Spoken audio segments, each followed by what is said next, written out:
Today we are going to do an interesting lesson. I hope you will enjoy it. My lesson today was a creative writing lesson and the topic was big money.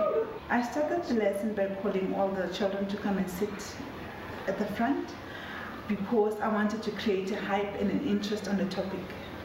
Because if I just said wherever they are, they're used to sitting there, and I said they must start writing, they would see it just as any activity for whatever day. I've got some goodies here. Yeah? I'm going to put them somewhere. I need everybody not to look at me, to face the other way. Face the other way for me. No, not this way. Look at the board. Never follow me. If you peep, I'm going to see you. I did a treasure hunt. I put coins on the children's tables and I made sure, and chairs, and I made sure that all the children run around with the others assisting them to find the coins. And under the coins were clues on where can you find this money. I am pretty dinosaur out of a box. You still can't find it? No. Look at the other Behind you.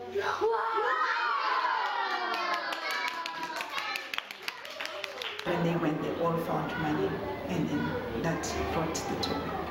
Now we're going to go back to our places. Yeah. Quickly. I made them all sit at their seats, and I needed to grab their attention again because creative writing is a long process.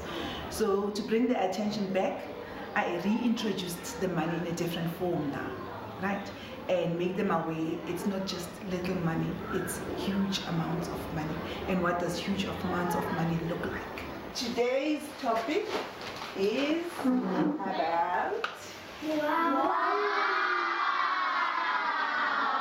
right, it's about money. Not just any kind of money, but what? What? Money. Big money. Where do you think you get big money? For ease. The bank. The bank. Right, where else can you get big money? Laisa? Supermarket. The supermarket. A symbol of whatever they were saying, whether it be a word or a picture, makes it a little more familiar. It brings it back to them. You know, with every topic, there is a feeling attached. And when you write, mostly you write from a place of feeling. Right? So it's easier to write something when it's something that you aspire to or something that you wish you'd get, you know. When you get this big money, how would you feel? Excited. I would feel surprised. Happy. The children from poor backgrounds who every day wish one day I could be like this child here, or I could be this like this classmate, or I could be this person on TV, or get all this. So it allows you a chance to dream a bit. So when you dream, it's easier to write. Maybe with all this money, you think about buying PlayStation, gifts for your favorite friends and favorite people and family, jewelry maybe. So now we are going to write out a mind map about our big money. On your table, the group leader is going to give you package number 1. Take out package number 1. Group leader, give it to all of them. Take out your pencil. I want you to think. Where would you get your money? One place. You've got exactly 3 minutes to write down your mind map. Your savings. So you must write there. Who saved it for you? Your mother. Okay. Mind map is a more structured form of writing. Now you are reminding them as much as you are excited about the topic, but your writing needs to be structured, because if it's not structured, it will be all over and you will lose the essence of your writing. The questions on the mind map, the 2 middle questions or 3 middle questions on the mind map are the middle of the story most of the time. So the first question is usually the beginning of the story. The middle of the story are all these other questions that follow. The last question is usually the end of the story. What happens in the end? Now we are moving. We are going to write the story with our mind maps. We have our mind maps already. Now we are going to write the story. Are you ready to write the story? Right, the group leader, next package. Give everybody number 2. Yours is smaller. Mine is bigger. So we are going to use our table to make a few sentences. Okay, tell us the sentence that happened. A good man quietly gives his money and to an opening. I used the substitution table to create sentences so that now I can make them a way of how to create their own sentences.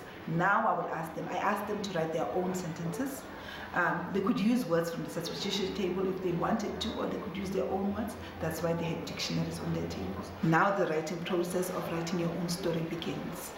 First they have to write their own story, and after they've drafted the whole story, they now have to use a rubric to check if the story is in the correct order, if it's correctly written. Right, Fatima, can you read your story to us? My cousin once won the lotto. She was very excited. She won the money in 1,000. With a little of their money, they bought a car and they bought a double-story house. The first time I went to their house, it was so big and nice. My mouth fell out. I was so shocked. Very good. That's a very nice story. Did you hear Fatima's story? What do you think of that story? Can we give her a clap? It had a beginning, it had a middle, and it had an end. Remember where she was so shocked about it? So each and every one story must have a beginning, a middle, and an end. Now we are going to move and write the final draft of our story. Now we've edited our stories, we're going to now write the final draft of our story, Big Money. And I realized the dreams vary from where the children come from. So I did enjoy teaching this lesson. In creative writing, you have to be prepared. So preparation comes with planning. You have to plan your story in advance. It's best to be prepared and have all these flashcards ready that you think they might work. Because afterwards, you take all these flashcards and you put them on your whiteboard. So they're there for life. So I brought all these props to create this interest in all this money. I tried to have money in all forms, even play money that they use in their maths lessons. I showed them that money comes in different forms. So I tried to show the different forms of money, at least, so that they can be interested in the topic.